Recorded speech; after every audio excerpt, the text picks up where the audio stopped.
Well, today, Mill City Farmers Market, together with Land O'Lakes, are celebrating World Honeybee Day. In addition to more than 65 vendors selling farm fresh honey, there are also a ton of other great activities.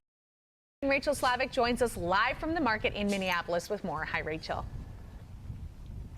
Good morning, guys. In addition to leaving the Mill City Farmers Market with your fresh fruits and veggies, you can also leave with a bunch of knowledge about our world pollinators. Today is World Honeybee Day, and they have a really neat setup here. We're in the Arboretum area where they have some really great stuff for the kids. Of course, you got the freebie hats. They can look in a microscope and get a close-up look at bees. Of course, you can also see the anatomy of a bee. And then if we just head on down this way, Land O'Lakes has a pretty neat setup as well. We have Kim Olson here to talk to us about that. Hi. So, Kim, when I think of Land O'Lakes, I don't necessarily think of bees, I think of dairy. So why is educating about pollinators so important? Yeah, well, we're traditionally known as more of a food company, but we're really touching the food chain farm to fork. So we have a Winfield agriculture company, we have Purina, which feeds the animals, and then we have the butter business and dairy that you think of.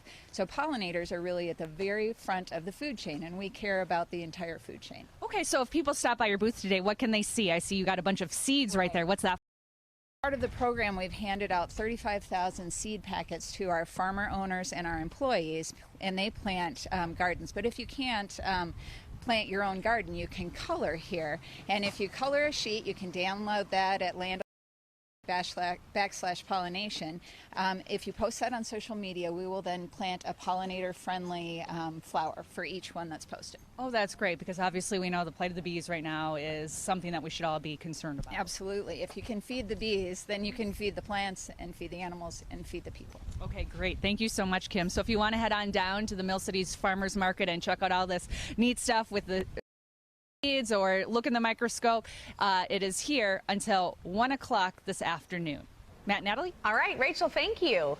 Honeybees, you know, I mean, that's a big, in pollinators, it's a big topic these days because populations are down, so it's nice to hear that. An event today will offer a fun way to learn about the importance of bees in local agriculture. It's part of World Honeybee Day. It's being celebrated at the Mill City Farmers Market, and that's where Rachel Slavik is this morning with more on what activities are.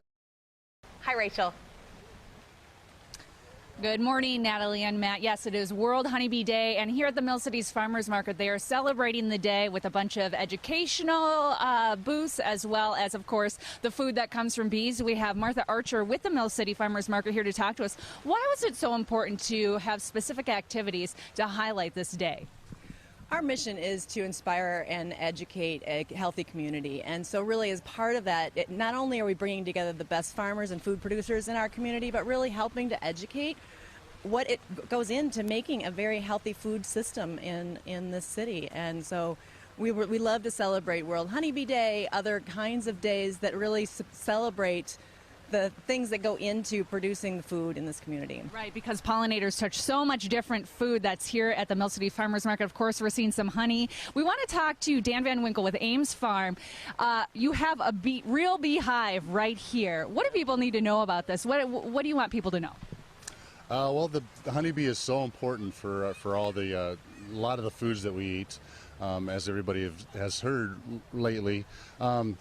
So what we need to know about bees is they need more forage. There's too much mowing going on. There's not enough people planting gardens and bee-friendly plants. Right, and hobby beekeepers is starting to become a really popular hobby. Is there one thing that people should know if they want to take that on themselves?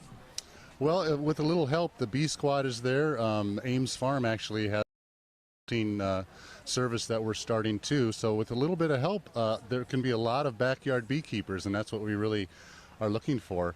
More beekeepers equals more plants. People are gonna there's gonna be a beehive in a lot of roadsides along the way and homes along the way. Great. Well, thank you so much, Dan. Well, if you want to head on down to the Mill City's Farmers Market, check out the live beehive here, some of the other fun activities that we showed you earlier in this show. You can stop on down to the Mill City's Farmers Market. It's open until 1 today. Awesome, and it's free. Rachel, thank you. Bring your umbrella to that one. Yeah, it looks like they have some nice coverage, though, which is good. Yep.